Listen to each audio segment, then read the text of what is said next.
آج میں آپ کو ایک ایسی قوم کی کہانی سنانے جا رہا ہوں جس نے اپنی خواہشات کو خدا کے حکم پر ترجیح دی۔ ایک ایسی قوم جس کے گناہوں کی بدبو آسمان تک جا پہنچی اور پھر اللہ کا قہر ان پر نازل ہوا۔ یہ کہانی ہے قوم لوط کی۔ حضرت لوط حضرت ابراہیم کے بھتیجے تھے۔ اللہ نے انہیں نبوت عطا کی اور ایک بستی کی طرف بھیجا تاکہ وہ وہاں کے لوگوں کو سیدھے راستے کی طرف بلائیں۔ یہ بستی سرسبز، شاداب اور خوشحال تھی۔ کھیت لہلہاتے تھے، باغوں میں پھل پک جاتے تھے، بازاروں میں رونق تھی، لیکن اندر سے یہ قوم برباد ہو چکی تھی۔ یہ لوگ دنیا کی پہلی ایسی قوم تھی جس نے وہ شرمناک گناہ شروع کیا جو کسی نے ان سے پہلے نہ کیا تھا۔ مرد مردوں کے ساتھ بدکاری کرتے، فحاشی عام تھی، راہگیروں کو لوٹتے، محفلوں میں برائیاں کرتے۔ حضرت لوط نے اپنی قوم کو پکارا، اے میری قوم، تم وہ گناہ کرتے ہو جو تم سے پہلے دنیا کی کسی قوم نے نہیں کیا۔ کیا تم عورتوں کو چھوڑ کر مردوں کے پاس جاتے ہو؟ یہ تمہاری حد سے بڑھی ہوئی گمراہی ہے۔ لیکن قوم ہنستی، مذاق اڑاتی اور کہتی، اے لوط، اگر تو باز نہ آیا تو ہم تجھے اپنی بستی سے نکال دیں گے۔ یہ شخص تو پاکیزگی چاہتا ہے، اسے نکالو۔ حضرت لوط دن رات سمجھاتے رہے، کبھی نرمی سے کبھی سختی سے، مگر لوگ باز نہ آئے۔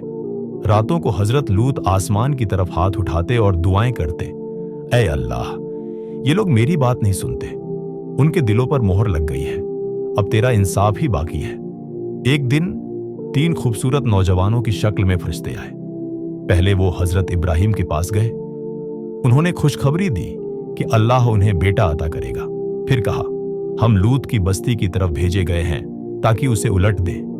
جب وہ حضرت لوط کے پاس پہنچے تو لوط فکر مند ہو گئے، اے مہمانوں، یہ قوم بدکار ہے، مجھے ڈر ہے کہ یہ تمہیں نقصان نہ پہنچائیں۔ اور واقعی بستی کے لوگ جمع ہو گئے، دروازہ توڑنے لگے، شور مچانے لگے، لوط، یہ مہمان ہمارے حوالے کر دے۔ حضرت لوط نے کہا، یہ میری بیٹیاں ہیں، اگر تمہیں پاکیزگی چاہیے نکاح کرو، یہ جائز ہے۔ لیکن وہ باز نہ آئے۔ فرشتے بولے، اے لوط، ہم اللہ کے فرشتے ہیں، گھبراؤ نہیں، وہ لوگ تمہیں کچھ نہیں کر پائیں گے۔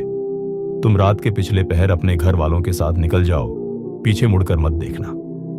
حضرت لوط نکل گئے، چند ایمان والے ساتھ تھے، لیکن ان کی بیوی ایمان نہ لائی، وہ پیچھے رہ گئی۔ صبح کا وقت تھا، آسمان پر سیاہ بادل چھا گئے، زمین کانپنے لگی۔ اچانک ایک زوردار چیخ فضا میں گونجی، بستی کے محل گھر سب ہلنے لگے۔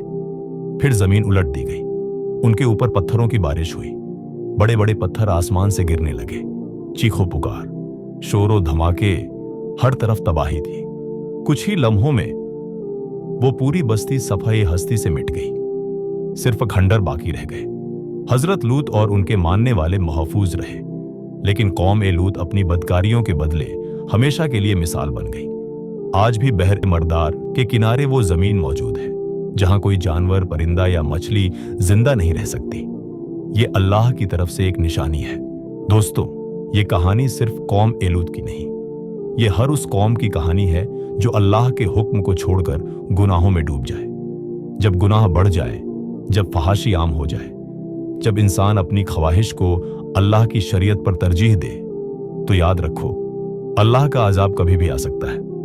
لہٰذا اپنے دلوں کو پاک کرو، اپنی آنکھوں کو گناہ سے بچاؤ، اپنی زندگی کو اللہ اور اس کے رسول کے طریقے پر گزارو، کیونکہ خوش قسمت وہی ہے جو پچھلی قوموں سے عبرت حاصل کرے۔